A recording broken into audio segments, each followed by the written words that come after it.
is full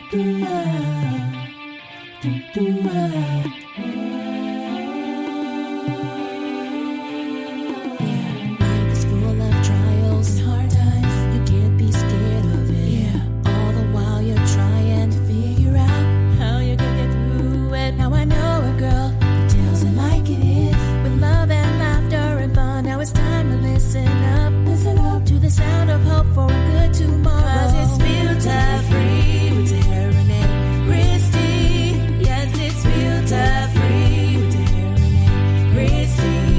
Oh, it's filter free with Tahera Rene Christy. Oh, it's filter free with Tahera Rene Christy. Welcome back, everybody. I've got Tanya J Miller here, and we are excited to talk a little bit about her businesses and all of her goals and accomplishments that she's had thus far, and what she's doing to support her community by way of life coaching and really helping people to see different opportunities for themselves to really win. And so I want to go ahead and welcome Tanya. How are you doing? Doing great, Tahera. How are you this Wednesday? How's everything going in your world? Oh my gosh, I am so very blessed. Life is so very good. Not because all my problems are gone, but my perspective is clear. So I am great. You're hitting on something already. Cultivated perspective 2020. That's what I've been talking about so far this year. So you already on it. That's right. That's right. Well, you know, Tanya is a go-getter, and she has really just stepped up to the plate by way of really making her business, her brand, which is her, just the forefront of what she presents to the world. First of all, I know you guys can't see her. She's beautiful. She's extremely intelligent. She has a really awesome brand, and she is just throwing around all this Black girl magic around the country. She reached out to me because she really wanted an opportunity to kind of showcase her talent on this podcast and present it to all of you. And so I'm so excited to have you here, and I want my audience to really get to know you and get an understanding of what you've been doing, what you're accomplishing, and what you are going to be doing to support them going forward. So help us understand who Tanya J Miller is. Who are you, girl? So as she said, I am Tanya J Miller. I'm an author, speaker, life coach, and strategist. I've basically been doing what I do basically since I was 16. So when you read the back of any bio of a book, don't think that I'm not telling the truth. I'm actually telling the truth. I've been doing this for a long time. But literally, you know, I just really try and help people to figure out how to fit the puzzle piece of life together so they can do life right and well. And so in that, I care very much about purpose. Like the 4 pillars of my brand are purpose, passion, vision, and destiny. And so what I tell people is that I'm trying to help you to do life right and well. And so I say we do life and leadership unapologetically on purpose. And people like Tanya, like, what do you mean unapologetically? However you want to define it. That's what I mean. Like, I need you to get that bold, that audacious, that whatever you need. Mm-hmm. I want to make sure that we do what we need to do and you do it as well so you can do purpose, because purpose is that big to me. So that's what it's about. You know, a lot of times people get stuck. Mm-hmm. And like you were saying at the beginning, you know, they forget to figure out how to figure out perspective, not letting life give them the perspective, but they go inward and figure out the right perspective from within themselves so that they can put it outwardly, you know. So that's a lot of what I do. You know, with my blog that I've had for 15 years, that's what I do in the books that I write. That's what I do in the online courses that I have out there. That's what I do if I'm out speaking. That's what I do if I'm doing leadership training. You know, that's what I do just because that's who I am. So I love that. I love that it's a part of the fiber of your being. And so that had to come from somewhere. So tell me a little bit about your background. How did you get to this point where you literally have been motivating folks since you were a young person? And now that you're like 82, no, I'm just kidding. You grown, but you ain't that old. I'm just saying. I know you old enough. I'm just saying. But now that you're in your prime and you're really working your business, that came from somewhere. So tell us a little bit about your upbringing and what motivated you to want to give back to your community in this way. Sure. So I will go ahead on and set the record straight. I am a PK. If you do not know what a PK is, it's a Oh, we know about the PKs now. And I'm not only a preacher's kid, I'm a pastor's kid. So if you know anything about pastor's kids, don't go off the definition of the girls is fast. Go off the definition that you literally are everything in the church all at the same time. And so the crazy thing is I actually did one of my vlogs for the week. I talked about, like, this is just who I am. I've been doing this for a long time. And I talked about how literally I started thinking back that I was being trained as a leader since I was like 3 or 4 years old. You know, I was being trained in public speaking and being able to figure out how to pull a text out of a story, but tell the story from my perspective and be able to share and try and help somebody else along the way. And so I was like, dang, like, I really been doing this a long time. But in it, you know, they always, my dad especially, made sure to tell me that, you know, what you do is not for you. It's for so many others. And when you're not doing what you're supposed to be doing, where you're supposed to be, and in the position and place you're supposed to be, you're missing the opportunity and the divine assignment even for you to be able to help that person that may be in need when y'all hit that direct and divine intersection and you missed it because you decided, oh, I don't want to do this no more. I want to go do whatever I want to do, but it's not purpose. Yeah. So it was, they taught us that at a very early age that what we do matters. That's not only what we do matters, but it affects other people. And so if you know you have a responsibility to help others, you need to be in position. You need to be doing what you're supposed to be doing on purpose. So they didn't play. That's right. Oh, they didn't play. Dad nor mom. I love it. And are you an only child? Do you have other siblings? No, not at all. So before my mom and dad were married, my dad was married and also had other kids. So there was unfortunately there was a total of 8 of us. This past summer my sister passed away. She was the oldest. But now there are 7, but of my mom and dad, there were 4 of us, but I don't talk like that. The only reason I explain it that way, because when they look at my mama, they be like, how she birthed 8 babies? So that's why I have to caveat it like that, because I be like, no, that girl would never have gave my daddy 8 babies. Like, I know her. She wouldn't have did that. So that's the reason I explained it, because then they be like, well, she don't even look like she old enough to have. So that's why I explained it like that, like, no, I have my dad had 4 before my mom got married, but it's still 8 of us. So I'm not the baby by any means. I am, what is that? I am 6th in the line of 8, and then I am 2 in the line of 4. Wow. So my condolences. My condolences for your sister, and what a big family. It is so amazing to be able to be brought up in such a big, robust household. So I'm sure you were told what to do, and you did a little bit of telling what to do as you were growing up. Tell me about your personality with your family and interacting and growing up, and what was that like, especially being in church all the time and being a pastor's kid. Do you sing? Were you always on center stage? Like, how was that for you?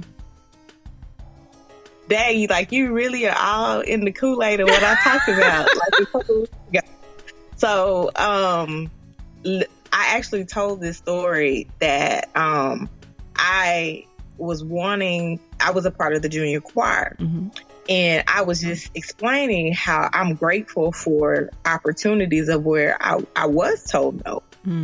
Basically, I was in the junior choir, and for some odd reason, this particular junior choir musical, I wanted to lead a song. The song was called Robed and Ready.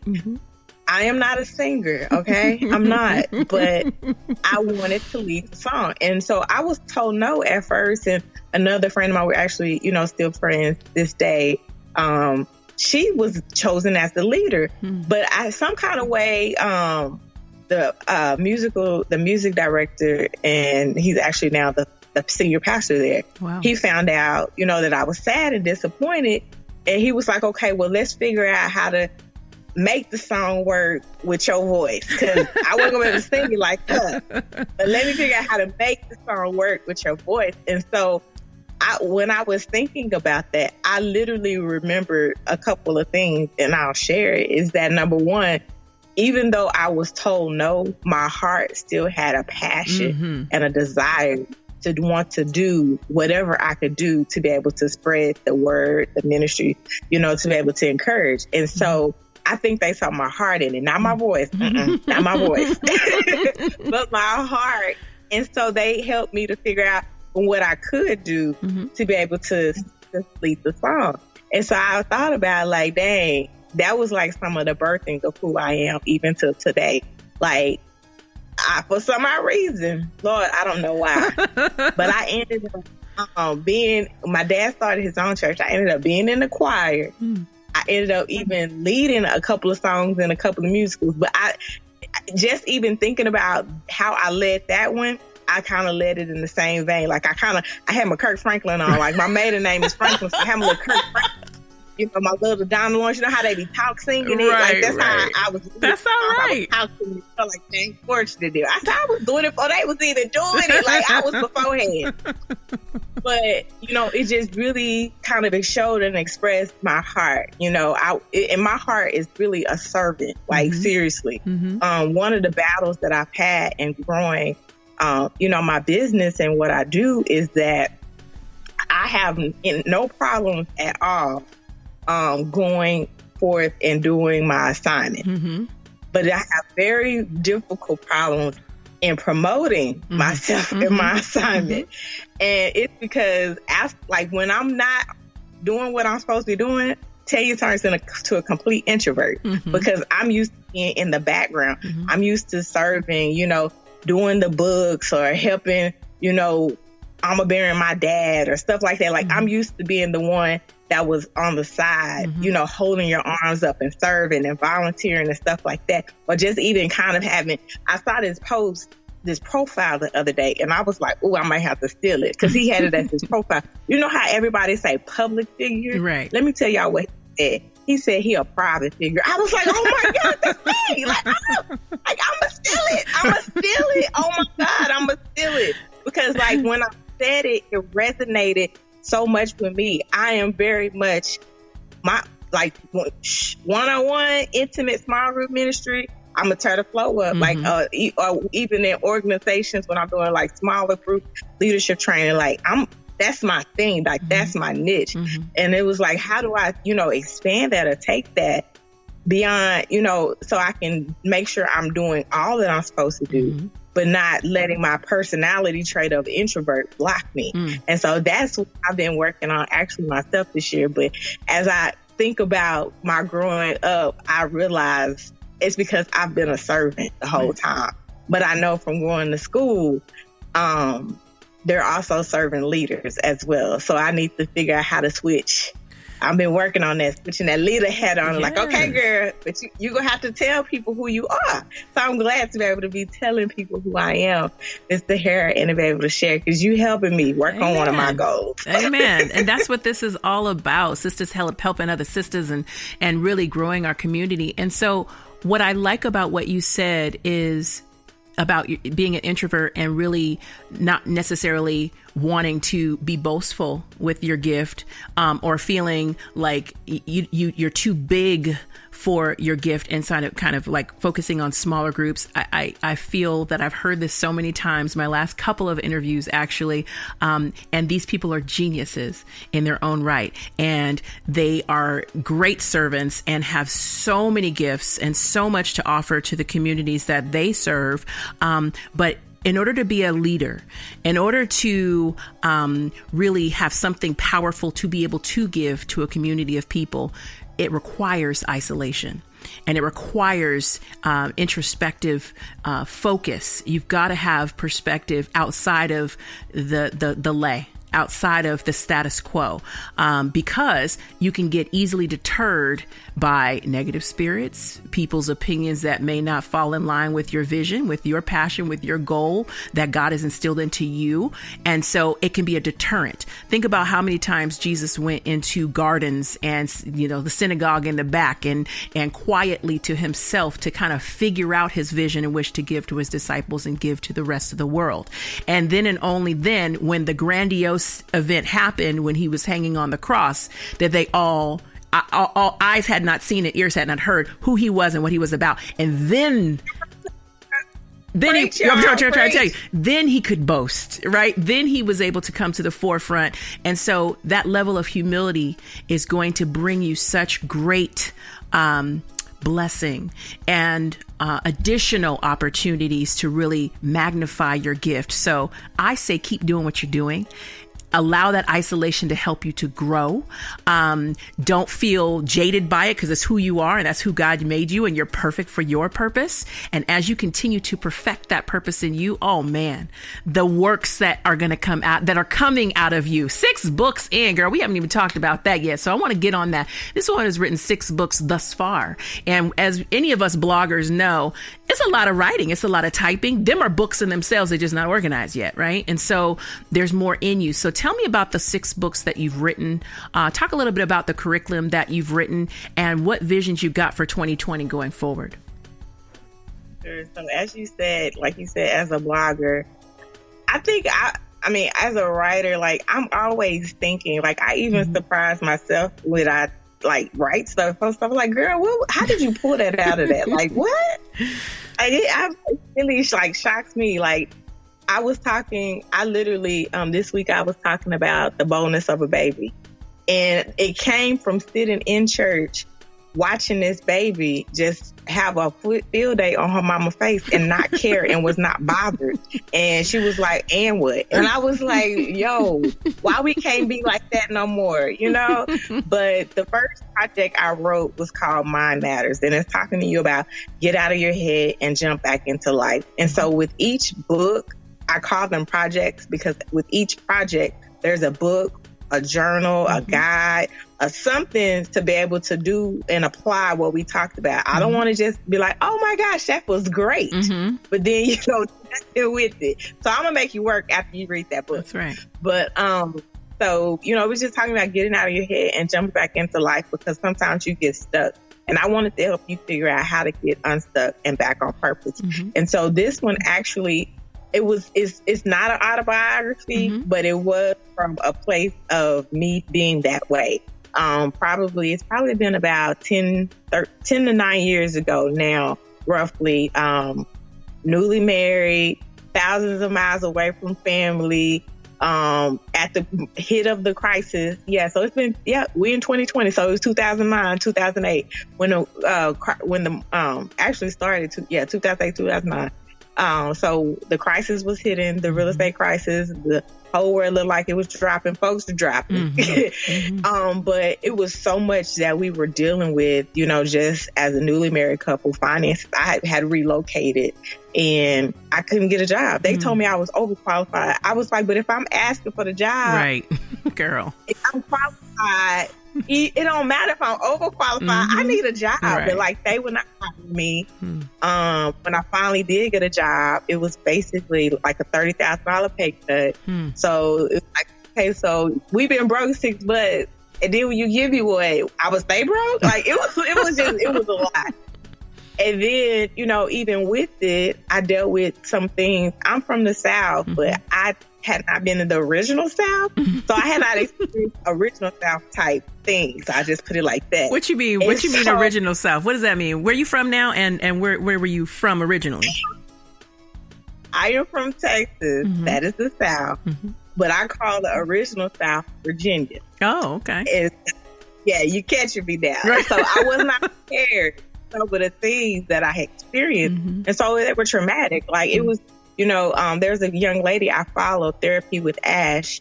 And she's actually been talking on a series about traumatic racial trauma. And I was like, that was for real what had happened. And I wasn't prepared. Like I thought I had experienced stuff in Texas. No.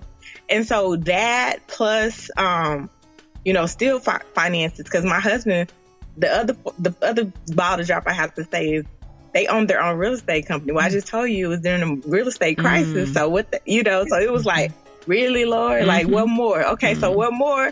I was full blown sick. And it wasn't that I wasn't sick before, but I know now, since it's 10, 11 years later now, I know, and I've learned the health conditions I have and things like that. So stress triggers, the 3 chronic illnesses that I have. And so I didn't know that. I was young. Like, I didn't know. And I'm used to my mama being there and going to the doctor with me and telling them what they need. And so I didn't know. And then I also in that time, didn't have health insurance off and on. And so it was a lot. Then, just even personal things, you automatically would assume that brought, challenges in your marriage. Then I was, away from home, family.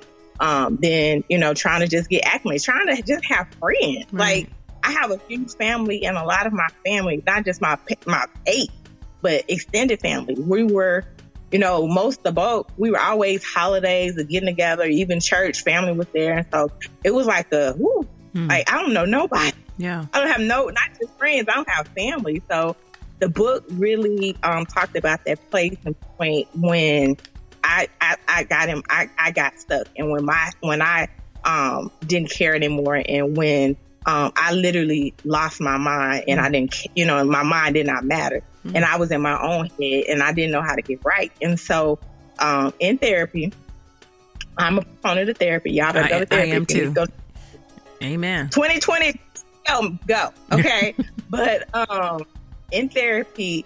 I realized I hadn't wrote anything in probably 2 years. Now, I've been having my blog for 15, but during that time, it was sporadic, and I had stopped. And so I was like, why am I not writing? And so I did not pick up the blog, but I started in my cell phone, started taking notes, because I said, I'm just going to write this out. Like, I want... if somebody ever feels the way I felt, I want them to know how to not feel this way, and how to get back out of their head, and how to get unstuck. Like, I was just saying that. And that was it. And I didn't think anything else of it. I did not expect a book. No, I did not. I was not like, oh, I'm going to write a book. No. Literally 5 years later, I was like, you remember that thing that you got on your cell phone? I was like, I don't even know where it is. Yeah, you need to go on and publish that. And I was like, huh? Wait, what? And pulled it out, polished it up, and then did the journal with it. And that was the first project. And I not only wrote it for people that felt like me, but also wrote it for people that cared about people like me, that were family members, that were friends, that didn't know how to talk to them. Because I'll just be honest, like, people don't, like, they don't know what to say, and sometimes they can say the wrong things. And so I wanted them to also know what to say, what not to say, how to just be there. Because sometimes just being there or saying I am there, that helps out. So that was the first project. The second project was Things My Mama Said. And so that came up because in the blog, I would always talk about just some of the crazy stuff my mama would say. And everybody would be like, girl, your mama is a mess. Like, what? Like, for real? And I'd be like, they were like, you need to just go on and like put them all together. And I was like, for real? And so that was second project. I actually did it as a surprise Mother's Day, released it. I'm glad I did. Like, God is so good. Yes, he is. I'm glad I did, because when I released it, I had my sister, I did it at my mom and dad's church, and I had my sister come preach for Mother's Day, which that's her stepmom, but I had her come preach for Mother's Day. I had my niece, which is her daughter, come do praise and worship. My brother flew down and surprised her. And so that was probably one of the few services where the ones that are like leaders led and did something together, and they were able to see it before my sister passed. We have it on video, and I was like, God, you. That's like, okay, I see you. And so, that even of itself, I see like so much came out of it. But literally, it's 20 sayings. It's some stories behind those sayings, and then the life lessons we learned along the way. And like I said, I'm from Texas. And my family is from East Texas, which basically, if you know anybody from Texas and they say they from East Texas, that's the country. Right. And so, it would just be some crazy stuff that would happen. And you'd be like, y'all lying. Like, this did not happen. You're like, yes, it did. Like, I got at least 4 witnesses that said this happened. But we did a book, and then my mom, we did a prayer journal. So my mom did a couple of prayers in the prayer journal as well. And we released that out a couple of years ago, Mother's Day. And then for Christmas, one year I did a mini series, like a mini book and a mini guide. And so it was just talking about there's provision within you. There's purpose in you. You don't have to look all these other places. It's within you. And so did that. And then Motivated Effort has actually been out and supposed to be out for 2 years. But the story in it's been done, everything but the covers. And I'm just kind of this person, like, I know what I see.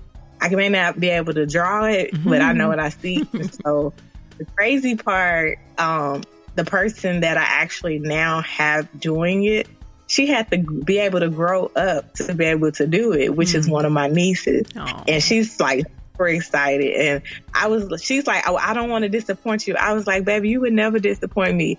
Trust me. I know that I heard God, and that was the reason for the delay. We good. Like, long as you get out by the deadline that I'll put on you, we good. And so she's like, okay. Like, we had our little mini meeting over the weekend or whatever. But so I'm super excited about it, just to know that she was brave enough to accept the challenge.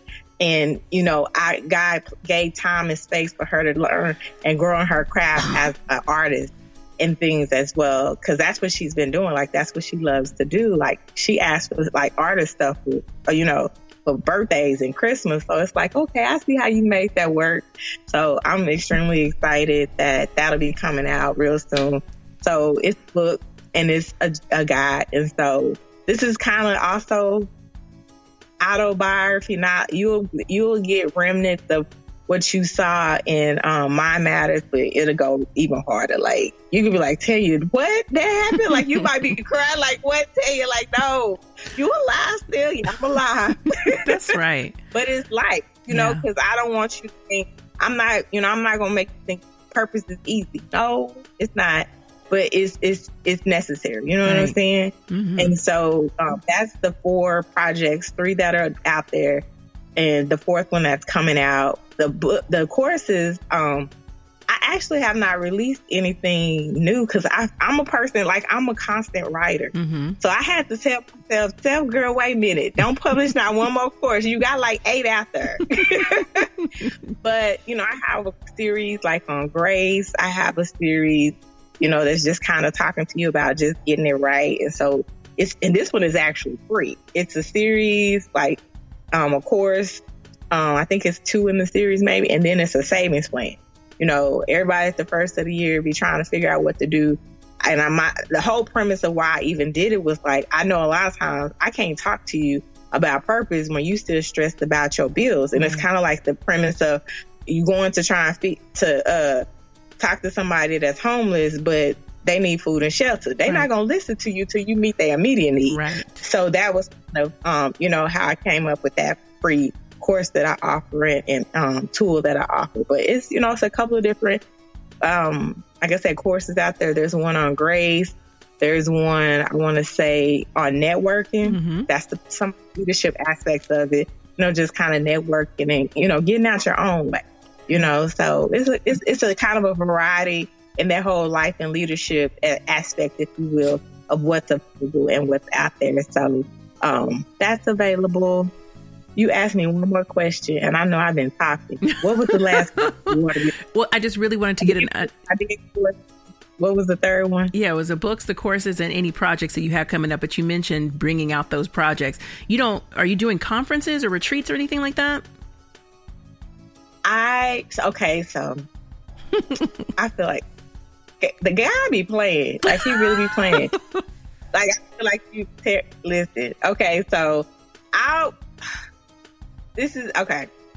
So I'm big on collaboration and partnering. And so last year, my friend and I, we partnered and we did what we call, and they're intimate sessions. They're private, invitation only, but we did what we call a moment for me. And we partnered and did those. I think we did 3 last year because we didn't want to overload, but we also wanted to meet the need. And so basically, how it even came about, because that's why I say, you know, the name is from you. And she was like, I don't remember that. But she is a lot of my friends here are wives of my husband's friends that he's been friends with since high school. Mm-hmm. And so one of the things that she would always say to the ladies, because most of them have children, we don't. She was like, well, as moms, you need just a moment. Like sometimes you need a moment. So she would like try and do like little outings, tea, dinner, lunch, going paint parties, just different stuff to get them away from being, the everyday life of being a wife and a mom and just working life, period. And so I was like, you remember you always say moms just need a moment, wives need a moment? I said, yeah, that's where the name came from. She was like, girl, you be remember everything. I said, I guess I do. I get that a lot. Mm-hmm. But literally, it would literally be just time for you to have a moment. Because sometimes women especially do everything but themselves. Right. They do work, they do family, they do extended family, they taking care of everybody else and everything else but themselves. Right. And in that, you begin to shrink. You begin to literally lose yourself sometimes. And even in losing yourself, you forget your why. You forget what you even was trying to do, what you wanted to be when you grew up, stuff like that. And so we wanted to talk about those things because we wanted to get you back to figuring out what made me and what do I need to work on in my moment. And so that was kind of how it got started. Like I said, we did a couple of those last year. My sister, that girl, she had me birthed out what I call a night with Tanya with Tanya. And so by nature, not by nature, by gifting and assignment, my gifting is prophecy. And I go in that vein as a prophetic person. And so I call it a night with Tanya with Tanya, but it's basically a night of prophetic intercession and worship. And so we did that one. I've been invited, to a couple of different other events. Like my friend, she has what she called Elevate 8. So it's like, I don't know if it's popular there, but a lot of people are doing more of those intimate sessions, like a seat at the table type events. And so I did a couple of those as well. So, I don't have any. I'm definitely looking for booking. Hint, hint, y'all. I'm looking for booking. That's right. Be invited to some of those events to be, a part of them. Like I said, I'm always down for collaboration and partnership. But, I'm just kind of seeing what is out there. I know, and it's been on my heart to follow up with my friend that I know at least want us to try and do 2 moment for me this year. If it allows time and space to do a night with Tanya and Tanya where I'm hosting it, that's fine. Or if I get invited, because I actually did it to where if you want me to come and do a night with Tanya and Tanya at your church or your organization or, with your group or something like that, like I did with my friend, she just called it Elevate 8, I can do that as well. So that's kind of what I'm working on. Like I said, I'm working on putting myself out there because I know I have an assignment and I don't want to keep, I don't want to keep my gifting and my responsibility to myself out of me being quiet. Right. As those, because I tell people all the time, the crazy thing is that if you see me in my gifting, you would never think I was an introvert because I don't seem one. I was like, because like I said, I've been trained to be a leader and a speaker since I was 3. Like, that's why. I was like, but then once I'm done, I'm over here like, whew, like you said, rest, isolation, just recuperate. Because you give out a lot. Right. You really, really do give out a lot. So you got to replenish, you got to restore. So that's it. So it's very interesting for people to kind of like literally some people like they're finding like that's you. Like that don't even sound like you. Like I did not know that was you. Like, well, the girl said her name was Tanya. She got braids like me. Like how you didn't know that was me? But it's an interesting time of what God is doing. But I'm excited for it. I really am. I'm excited. So I am also having a fresh perspective for my 2020. I'm leaving it open to him to show me the way. That's right. That's right.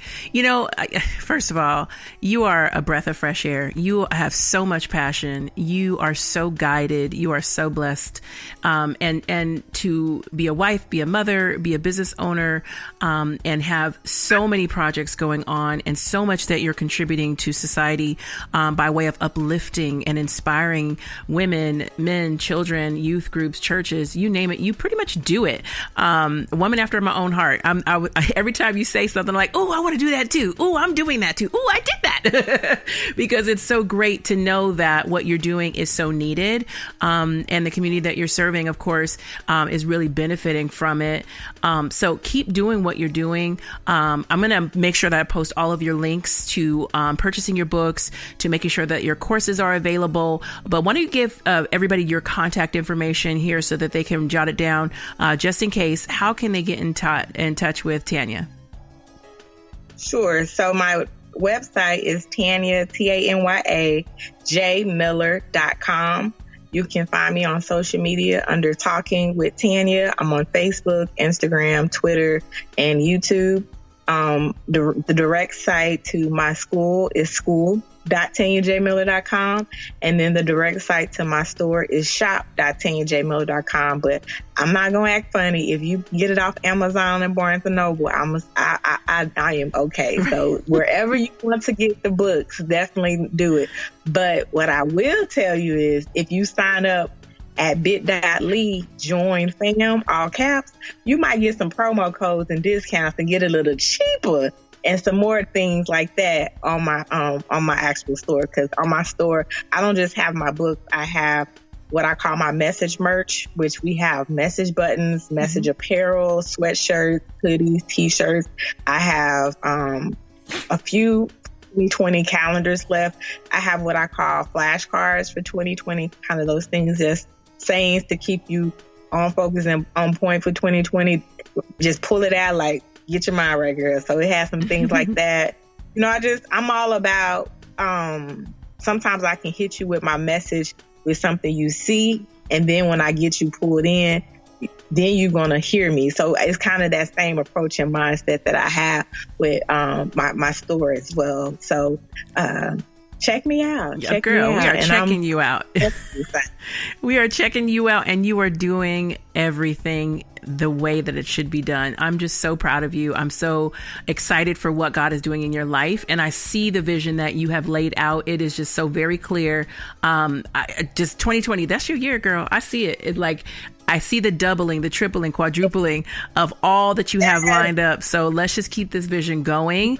I want to thank you so much for being a part of the Filter Free with Tahera Rene Christy community. We're going to keep this going. We're going to make sure that everybody reaches out to you on social media. And I'm going to make sure that we get your books out there and make sure that folks actually purchase it. I don't want you to just hear us. We want you to go grab that, because it's about giving back. So give back and feed into this ministry that she has. And I know that it will come back to you tenfold. So thank you, Tanya, for being with us. Any last words? Give us something that we can kind of sink our teeth into about who you are and what you do. Sure. So, I'll leave with this. One of my mentors, he's passed away. He was a mentor in my head, but I did get to meet him, Dr. Miles Monroe. And if you're familiar with who he is, his whole thing was purpose and leadership. And so one of his quotes that I still live by is that I encourage you to leave this world empty. What I mean by that is you can't take purpose to the grave. You cannot take your giftings, your assignments, your passion to the grave. The grave does nothing with them. So you need to do something with them here on this earth and here in this world so that you can really make the world a better place. Thank you, guys. I appreciate it. Again, I'm Tanya J Miller, Talk with Tanya on social media. I have so thoroughly enjoyed you, Tahera, all of the Filter Free family. Y'all follow her. Y'all check her out. Y'all stay in, because she got some great stuff going. And she's and amazing for being able to share what she's doing with so many people just like me. So thank you. I appreciate you. Thank you so much, Tanya. You guys have a wonderful, blessed day, and we'll see you next time. Yes, it's Filter Free.